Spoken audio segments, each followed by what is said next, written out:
ഇപ്പോൾ നമ്മൾ ഈ ഒരു വീഡിയോയിൽ നോക്കാൻ പോകുന്നത് 15,000 രൂപയ്ക്ക് താഴെ ഇപ്പം മേടിക്കാൻ പറ്റിയിട്ടുള്ള മികച്ച ചില ഫോണുകളെ കുറിച്ചിട്ടാണ്. 10,000 രൂപയുടെയും 15,000 രൂപയുടെയും ഇടയിൽ ഓരോരോ പ്രൈസ് സെഗ്മെന്റിൽ കൺസിഡർ ചെയ്യാൻ പറ്റിയിട്ടുള്ള ചില ഫോണുകളെ കുറിച്ചിട്ടാണ് പറയുന്നത്. പിന്നെ ഇതേ ടോപ്പിക്കിൽ നമ്മൾ ഇടയ്ക്കിടയ്ക്ക് വീഡിയോസ് ചെയ്യാറുണ്ട്. അപ്പം ഇതേ ടോപ്പിക്കിൽ നമ്മൾ വീണ്ടും വീഡിയോ ചെയ്യുകയാണെന്നുണ്ടെങ്കിൽ ആ ഒരു വീഡിയോയുടെ ലിങ്ക് താഴെ ഡിസ്ക്രിപ്ഷനിലും അതുപോലെ തന്നെ കമന്റ് ബോക്സിലും കൊടുക്കുന്നതായിരിക്കും. അപ്പോൾ താഴെ ഡിസ്ക്രിപ്ഷനിലും അതുപോലെ തന്നെ കമന്റ് ബോക്സിലും വേറെ വീഡിയോയുടെ ലിങ്ക് ഉണ്ടെന്നുണ്ടെങ്കിൽ അത് കാണുന്നതായിരിക്കും നല്ലത്. കാരണം അതായിരിക്കും ലേറ്റസ്റ്റ് ആയിട്ടുള്ള വീഡിയോ. ഇപ്പം ആദ്യം നിങ്ങളുടെ ബഡ്ജറ്റ് കുറവാണെന്ന് ഇരിക്കുക, 9,500 രൂപ പ്രൈസ് റേഞ്ചിൽ അങ്ങനെയാണെന്നുണ്ടെങ്കിൽ പോക്കോ M6 Pro 5G എന്ന സ്മാർട്ട് ഫോൺ കൺസിഡർ ചെയ്യാവുന്നതാണ്. ഇതൊരു 5G ഫോൺ തന്നെയാണ്. സ്നാപ്ഡ്രാഗൺ 4 Gen 2 എന്ന പ്രോസസ്സർ ഇതിൽ വരുന്നുണ്ട്. 7ഓളം 5G ബാൻഡ്സ് വരുന്നുണ്ട്. 6.79 ഇഞ്ചിന്റെ ഫുൾ HD+ LCD ഡിസ്പ്ലേ ആണ് വരുന്നത്. പഞ്ച്വൽ ഡിസൈനും 90 Hz റിഫ്രഷ് റേറ്റ് ഒക്കെ സപ്പോർട്ട് ചെയ്യുന്നുണ്ട്. 50+2 mega pixel dual camera setup ആണ് വരുന്നത്. പിന്നെ 8 മെഗാ പിക്സൽ സെൽഫി ക്യാമറയും വരുന്നുണ്ട്. 5000 mAh ബാറ്ററിയും 18 വാട്ടിന്റെ ഫാസ്റ്റ് ചാർജിംഗ് സപ്പോർട്ടും കൊടുത്തിട്ടുണ്ട്. ഈ ഫോൺ 9,500 രൂപ പ്രൈസ് റേഞ്ചിൽ അവൈലബിൾ ആണ്. പിന്നെ ചില ആൾക്കാർക്ക് പോക്കോ ബ്രാൻഡിങ്ങിൽ വലിയ വിശ്വാസം ഉണ്ടാവില്ല. അങ്ങനെയാണെന്നുണ്ടെങ്കിൽ റെഡ്മിയുടെ ഫോൺ എടുക്കാം. ഇപ്പം റെഡ്മി 12 5G എന്ന ഫോൺ വരുന്നുണ്ട്. അതിലും സെയിം ഫീച്ചേഴ്സ് തന്നെയാണ് വരുന്നത്. പക്ഷേ വില 12,000 രൂപ പ്രൈസ് റേഞ്ചിൽ വരുന്നുണ്ട്. അപ്പം പോക്കോ ബ്രാൻഡിൽ വിശ്വാസം ഉണ്ടെങ്കിൽ പോക്കോ എടുക്കുന്നതായിരിക്കും നല്ലത്. ഇനി അതല്ല, റെഡ്മിയുടെ ഏറ്റവും കുറഞ്ഞ പ്രൈസ് റേഞ്ചിൽ വരുന്ന 5G ഫോൺ വേണമെന്നുണ്ടെങ്കിൽ റെഡ്മി 13C 5G എന്ന സ്മാർട്ട് ഫോൺ 10,500 രൂപ പ്രൈസ് റേഞ്ചിൽ വരുന്നുണ്ട്. പക്ഷേ ശ്രദ്ധിക്കേണ്ട കാര്യം എന്താ വെച്ചാൽ HD റെസൊല്യൂഷനേ വരുന്നുള്ളൂ. അതുപോലെ തന്നെ പഞ്ച്വൽ ഡിസൈൻ ഇല്ല. വാട്ടർ ഡ്രോപ്പ് നോച്ച് ഡിസൈനിലെ നോച്ചേ വരുന്നുള്ളൂ. 90 Hz റിഫ്രഷ് റേറ്റ് സപ്പോർട്ട് ചെയ്യുന്നുണ്ട്. പിന്നെ MediaTek Dimensity 6100+ എന്ന പ്രോസസ്സറാണ് കൊടുത്തിരിക്കുന്നത്. 50 മെഗാ പിക്സൽ ഡ്യുവൽ ക്യാമറ സെറ്റപ്പും 5 മെഗാ പിക്സൽ സെൽഫി ക്യാമറയും വരുന്നുണ്ട്. 5000 mAh ബാറ്ററിയും 18 വാട്ടിന്റെ ഫാസ്റ്റ് ചാർജിംഗ് സപ്പോർട്ട് കൊടുത്തിട്ടുണ്ട്. 10,500 രൂപ പ്രൈസ് റേഞ്ചിൽ ഈ ഫോൺ അവൈലബിൾ ആണ്. എൻ്റെ ഒരു അഭിപ്രായത്തിൽ ഇതിലും നല്ലത് പോക്കോ M6 Pro 5G അല്ലാന്നുണ്ടെങ്കിൽ റെഡ്മി 12 5G ആയിരിക്കും. പിന്നെ മോട്ടറോളയുടെ ഒരു ഫോൺ വേണമെന്നുണ്ടെങ്കിൽ മോട്ടോ G34 5G എന്ന ഫോൺ 11,000 രൂപ പ്രൈസ് റേഞ്ചിൽ വരുന്നുണ്ട്. ഈ ഒരു പ്രൈസ് റേഞ്ചിൽ തന്നെ ഇതിൽ സ്നാപ്ഡ്രാഗൺ 695 എന്നുള്ള പ്രോസസ്സർ കൊടുത്തിട്ടുണ്ട്. നല്ലൊരു കാര്യം തന്നെയാണ്. 13 5G ബാൻഡ്സ് വരുന്നുണ്ട്. പിന്നെ പഞ്ച്വൽ ഡിസൈനും 120 Hz റിഫ്രഷ് റേറ്റ് ഒക്കെ ഇതിൽ സപ്പോർട്ട് ചെയ്യുന്നുണ്ട്. HD റെസൊല്യൂഷനെ ഇതിൽ വരുന്നുള്ളൂ. പിന്നെ 50+2 മെഗാ പിക്സൽ ഡ്യുവൽ ക്യാമറ സെറ്റപ്പും 16 മെഗാ പിക്സൽ സെൽഫി ക്യാമറയും വരുന്നുണ്ട്. 5000 mAh ബാറ്ററിയും 20 വാട്ടിന്റെ ഫാസ്റ്റ് ചാർജിംഗ് സപ്പോർട്ടും ഇതിൽ കൊടുത്തിട്ടുണ്ട്. 11,000 രൂപ പ്രൈസ് റേഞ്ചിൽ ഈ ഫോൺ അവൈലബിൾ ആണ്. പിന്നെ ചില ആൾക്കാർക്ക് സാംസങ്ങിന്റെ തന്നെ ഒരു ഫോൺ വേണ്ടി വരും. അങ്ങനെയുള്ളവർക്ക് കുറഞ്ഞൊരു പ്രൈസ് റേഞ്ചിൽ സാംസങ്ങിന്റെ 5G ഫോൺ വേണമെന്നുണ്ടെങ്കിൽ സാംസങ് M14 5G അല്ലാന്നുണ്ടെങ്കിൽ F14 5G എന്നീ ഫോണുകൾ നോക്കാവുന്നതാണ്. രണ്ടും സെയിം ആയിട്ടുള്ള ഫോണുകൾ തന്നെയാണ്. രണ്ടിലും എക്സിനോസിന്റെ 1330 എന്ന പ്രോസസ്സറാണ് വരുന്നത്. 6.6 ഇഞ്ചിന്റെ ഫുൾ HD+ ഡിസ്പ്ലേ വരുന്നുണ്ട്. വാട്ടർ ഡ്രോപ്പ് നോച്ച് ഡിസൈനിലെ നോച്ച് കൊടുത്തിട്ടുള്ളൂ. 90 Hz റിഫ്രഷ് റേറ്റ് സപ്പോർട്ട് ചെയ്യുന്നുണ്ട്. 50+2 മെഗാ പിക്സൽ ഡ്യുവൽ ക്യാമറ സെറ്റപ്പും 13 മെഗാ പിക്സൽ സെൽഫി ക്യാമറയും വരുന്നുണ്ട്. 6000 mAh ബാറ്ററിയും 25 വാട്ടിന്റെ ഫാസ്റ്റ് ചാർജിംഗ് സപ്പോർട്ടും വരുന്നുണ്ട്. F14 എന്നുള്ള സ്മാർട്ട് ഫോൺ ഇപ്പം 10,600 രൂപ പ്രൈസ് റേഞ്ചിലും M14 എന്നുള്ള സ്മാർട്ട് ഫോൺ 11,500 രൂപ പ്രൈസ് റേഞ്ചിലും ഇപ്പം അവൈലബിൾ ആണ്.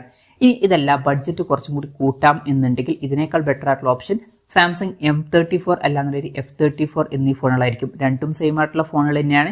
ഈ ഒരു ഫോണിലോട്ട് വരുമ്പോൾ നമുക്ക് ഈ ഒരു പ്രൈസ് റേഞ്ചിൽ തന്നെ AMOLED ഡിസ്പ്ലേ കിട്ടുന്നുണ്ട്. പിന്നെ വാട്ടർ ഡ്രോപ്പ് നോച്ച് ഡിസൈനിലെ നോച്ച് തന്നെ കൊടുത്തിട്ടുള്ളൂ. 90 Hz റിഫ്രഷ് റേറ്റ് സപ്പോർട്ട് ചെയ്യുന്നുണ്ട്. എക്സിനോസിന്റെ 1280 എന്ന പ്രോസസ്സറാണ് വരുന്നത്. 11 5G ബാൻഡ്സ് കൊടുത്തിട്ടുണ്ട്. 50+8+2 mega pixel triple camera setup വരുന്നുണ്ട്. പിന്നെ മെയിൻ ക്യാമറ സെൻസറിൽ OSന്റെ സപ്പോർട്ട് വരുന്നുണ്ട്. അതെടുത്ത് പറയേണ്ട ഒരു കാര്യമാണ് ഈ ഒരു പ്രൈസ് റേഞ്ചിൽ. 13 മെഗാ പിക്സൽ സെൽഫി ക്യാമറ എടുത്തിട്ടുണ്ട്. 6000 mAh ബാറ്ററിയും 25 വാട്ടിന്റെ ഫാസ്റ്റ് ചാർജിംഗ് സപ്പോർട്ടും ഇതിൽ വരുന്നുണ്ട്. അപ്പം ഈ ഫോണുകൾ സാംസങ്ങിൽ നിങ്ങൾക്ക് കൺസിഡർ ചെയ്യാവുന്നതാണ്. ഇനി അതല്ല, റിയൽമിയുടെ ഫോൺ വേണം എന്നുണ്ടെങ്കിൽ 12,000 രൂപ പ്രൈസ് റേഞ്ചിൽ റിയൽമി 12X 5G അല്ലാന്നുണ്ടെങ്കിൽ നാർസോ 70X 5G എന്നീ ഫോണുകൾ വരുന്നുണ്ട്. രണ്ടും സെയിം ആയിട്ടുള്ള ഫോണുകൾ തന്നെയാണ്. ഈ ഫോണുകളിൽ 6.72 ഇഞ്ചിന്റെ ഫുൾ HD+ LCD ഡിസ്പ്ലേ ആണ് വരുന്നത്. പഞ്ച്വൽ ഡിസൈൻ വരുന്നുണ്ട്. 120 Hz റിഫ്രഷ് റേറ്റ് സപ്പോർട്ട് ചെയ്യുന്നുണ്ട്. പിന്നെ MediaTek Dimensity 6100+ എന്ന പ്രോസസ്സർ കൊടുത്തിട്ടുണ്ട്. 9 5G ബാൻഡ്സ് ആണ് വരുന്നത്. 50+2 മെഗാ പിക്സൽ ഡ്യുവൽ ക്യാമറ സെറ്റപ്പും 8 മെഗാ പിക്സൽ സെൽഫി ക്യാമറയും വരുന്നുണ്ട്. 5000 mAh ബാറ്ററിയും 45 വാട്ടിന്റെ ഫാസ്റ്റ് ചാർജിംഗ് സപ്പോർട്ടും വരുന്നുണ്ട്. 12,000 രൂപ പ്രൈസ് റേഞ്ചിലാണ് ഈ ഫോൺ വരുന്നത്. പിന്നെ വിവോയുടെ ഏറ്റവും കുറഞ്ഞ പ്രൈസ് റേഞ്ചിൽ വരുന്ന ഒരു 5G ഫോൺ വേണം എന്നുണ്ടെങ്കിൽ വിവോ T3 Lite 5G എന്ന ഫോൺ നോക്കാവുന്നതാണ്. ശ്രദ്ധിക്കേണ്ട കാര്യം, ഇതിൽ HD റെസൊല്യൂഷനേ വരുന്നുള്ളൂ. വാട്ടർ ഡ്രോപ്പ് നോച്ച് ഡിസൈനിലെ നോച്ചേ കൊടുത്തിട്ടുള്ളൂ. 90 Hz റിഫ്രഷ് റേറ്റ് സപ്പോർട്ട് ചെയ്യുന്നുണ്ട്. പിന്നെ MediaTek Dimensity 6300 എന്ന പ്രോസസ്സറാണ് വരുന്നത്. 8 5G ബാൻഡ്സ് കൊടുത്തിട്ടുണ്ട്. 50+2 മെഗാ പിക്സൽ ഡ്യുവൽ ക്യാമറ സെറ്റപ്പും 8 മെഗാ പിക്സൽ സെൽഫി ക്യാമറയും വരുന്നുണ്ട്. 5000 mAh ബാറ്ററിയും 15 വാട്ടിന്റെ ഫാസ്റ്റ് ചാർജിംഗ് സപ്പോർട്ടും വരുന്നുണ്ട്. 10,500 രൂപ പ്രൈസ് റേഞ്ചിലാണ് ഈ ഫോൺ വരുന്നത്. പിന്നെ ബഡ്ജറ്റ് കുറച്ചും കൂടി കൂട്ടാം എന്നുണ്ടെങ്കിൽ വിവോയുടെ കാര്യത്തിൽ വിവോ T3X എന്ന സ്മാർട്ട് ഫോണും കൺസിഡർ ചെയ്യാവുന്നതാണ്. ഇത് കുറച്ചും കൂടി ബെറ്റർ ആണ്. പിന്നെ ഇതേ ഫീച്ചേഴ്സുമായിട്ട് iQOO Z9X എന്ന സ്മാർട്ട് ഫോൺ വരുന്നുണ്ട്. രണ്ടും സെയിം ആയിട്ടുള്ള ഫോണിൽ തന്നെയാണ്. ഈ ഫോണിൽ 6.72 ഇഞ്ചിന്റെ full HD plus LCD display ആണ് വരുന്നത്. പഞ്ച്വൽ ഡിസൈൻ കൊടുത്തിട്ടുണ്ട്. 120 Hz റിഫ്രഷ് റേറ്റ് സപ്പോർട്ട് ചെയ്യുന്നുണ്ട്. സ്നാപ്ഡ്രാഗൺ 6 Gen 1 എന്ന പ്രോസസർ വരുന്നുണ്ട്. 8 5G ബാൻഡ്സ് ആണ് വരുന്നത്. 50+2 മെഗാ പിക്സൽ ഡ്യുവൽ ക്യാമറ സെറ്റപ്പും 8 മെഗാ പിക്സൽ സെൽഫി ക്യാമറയും വരുന്നുണ്ട്. 6000 mAh ബാറ്ററിയും 44 വാട്ടിന്റെ ഫാസ്റ്റ് ചാർജിംഗ് സപ്പോർട്ടൊക്കെ ഇതിൽ വരുന്നുണ്ട്. ഇതിൽ വിവോ T3 X 5G എന്ന സ്മാർട്ട് ഫോൺ 13,500 രൂപ പ്രൈസ് റേഞ്ചിലാണ് വരുന്നത്. Z9 X എന്ന സ്മാർട്ട് ഫോൺ 13,000 രൂപ പ്രൈസ് റേഞ്ചിൽ തന്നെ കിട്ടുന്നുണ്ട്. പിന്നെ ലാവയുടെ ഒരു ഫോണൊക്കെ വേണം എന്നുണ്ടെങ്കിൽ ലാവ സ്റ്റോം 5G എന്ന സ്മാർട്ട് ഫോൺ 12,000 രൂപ പ്രൈസ് റേഞ്ചിൽ കൺസിഡർ ചെയ്യാവുന്നതാണ്. 6.78 ഇഞ്ചിന്റെ full HD plus LCD display ആണ് വരുന്നത്. 120 Hz റിഫ്രഷ് റേറ്റ് സപ്പോർട്ട് ചെയ്യുന്നുണ്ട്. പഞ്ച്വൽ ഡിസൈൻ എടുത്തിട്ടുണ്ട്.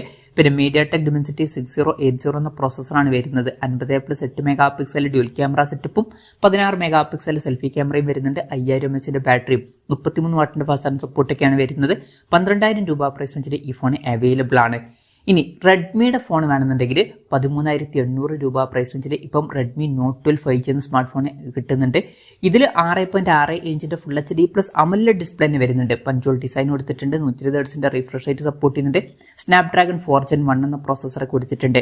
48+8+2 മെഗാ പിക്സൽ ട്രിപ്പിൾ ക്യാമറ സെറ്റപ്പും 13 മെഗാ പിക്സൽ സെൽഫി ക്യാമറയും വരുന്നുണ്ട്. 5000 mAh ബാറ്ററിയും 33 വാട്ടിന്റെ ഫാസ്റ്റ് ചാർജിംഗ് സപ്പോർട്ട് കൊടുത്തിട്ടുണ്ട്. 13,800 രൂപ പ്രൈസ് റേഞ്ചിലാണ് ഈ ഫോൺ വരുന്നത്. ഇനി പോക്കോയുടെ ഒരു ഫോണൊക്കെയാണ് 15,000 രൂപ പ്രൈസ് റേഞ്ചിൽ വേണ്ടത് എന്നുണ്ടെങ്കിൽ പോക്കോ X6 Neo 5G എന്ന ഫോൺ നോക്കാവുന്നതാണ്.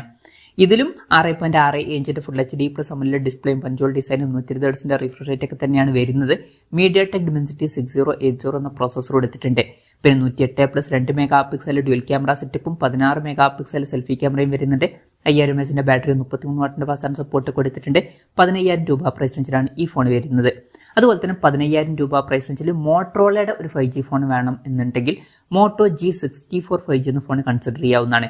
ഇതിൽ 6.5 ഇഞ്ചിന്റെ full HD plus LCD display ആണ് വരുന്നത്. പഞ്ച്വൽ ഡിസൈനും 120 Hz റിഫ്രഷ് റേറ്റ് ഒക്കെ സപ്പോർട്ട് ചെയ്യുന്നുണ്ട്. MediaTek Dimensity 7025 എന്നുള്ള പ്രോസസറാണ് വരുന്നത്. 14 5G ബാൻഡ്സ് കൊടുത്തിട്ടുണ്ട്. 50+8 മെഗാ പിക്സൽ ഡ്യുവൽ ക്യാമറ സെറ്റപ്പാണ് വരുന്നത്. മെയിൻ ക്യാമറ സെൻസറിൽ വോയിസിന്റെ സപ്പോർട്ടൊക്കെ നമുക്ക് ലഭിക്കുന്നുണ്ട്. പിന്നെ 16 മെഗാ പിക്സൽ സെൽഫി ക്യാമറ ആണ് വരുന്നത്. 6000 mAh ബാറ്ററിയും 33 വാട്ടിന്റെ ഫാസ്റ്റ് ചാർജിംഗ് സപ്പോർട്ടൊക്കെ വരുന്നുണ്ട്. 15,000 രൂപ പ്രൈസ് റേഞ്ചിൽ ഈ ഫോൺ അവൈലബിൾ ആണ്. അതല്ല എന്നുണ്ടെങ്കിൽ 15,000 രൂപയ്ക്ക് താഴെ റിയൽമി നാർസോ 70 5G എന്ന ഫോൺ വളരെ നല്ലൊരു ഓപ്ഷൻ ആയിരിക്കും. ഈ ഒരു പ്രൈസ് റേഞ്ചിൽ തന്നെ ഇതിൽ 6.6 ഇഞ്ചിന്റെ full HD plus AMOLED display വരുന്നുണ്ട്. പഞ്ച്വൽ ഡിസൈനും 120 Hz റിഫ്രഷ് റേറ്റ് ഒക്കെ വരുന്നുണ്ട്. അതുപോലെ തന്നെ വളരെ മികച്ച MediaTek Dimensity 7050 എന്ന പ്രോസസറും വരുന്നുണ്ട്. പിന്നെ 50+2 മെഗാ പിക്സൽ ഡ്യുവൽ ക്യാമറ സെറ്റപ്പും 16 മെഗാ പിക്സൽ സെൽഫി ക്യാമറയും കൊടുത്തിട്ടുണ്ട്. 5000 mAh ബാറ്ററി 45 വാട്ടിന്റെ ഫാസ്റ്റ് ചാർജിംഗ് സപ്പോർട്ടൊക്കെയാണ് ഇതിൽ വരുന്നത്. ഈ ഒരു ഫോൺ ഇപ്പം 14,900 രൂപ പ്രൈസ് റേഞ്ചിൽ അവൈലബിൾ ആണ്. അപ്പം ഇത് നല്ലൊരു ഓപ്ഷൻ ആയിരിക്കും. അപ്പം ഇതൊക്കെയാണ് ഇപ്പോഴത്തെ ഒരു ഇതിൽ 15,000 രൂപയ്ക്ക് താഴെ കൺസിഡർ ചെയ്യാൻ പറ്റിയിട്ടുള്ള ചില നല്ല ഫോണുകൾ.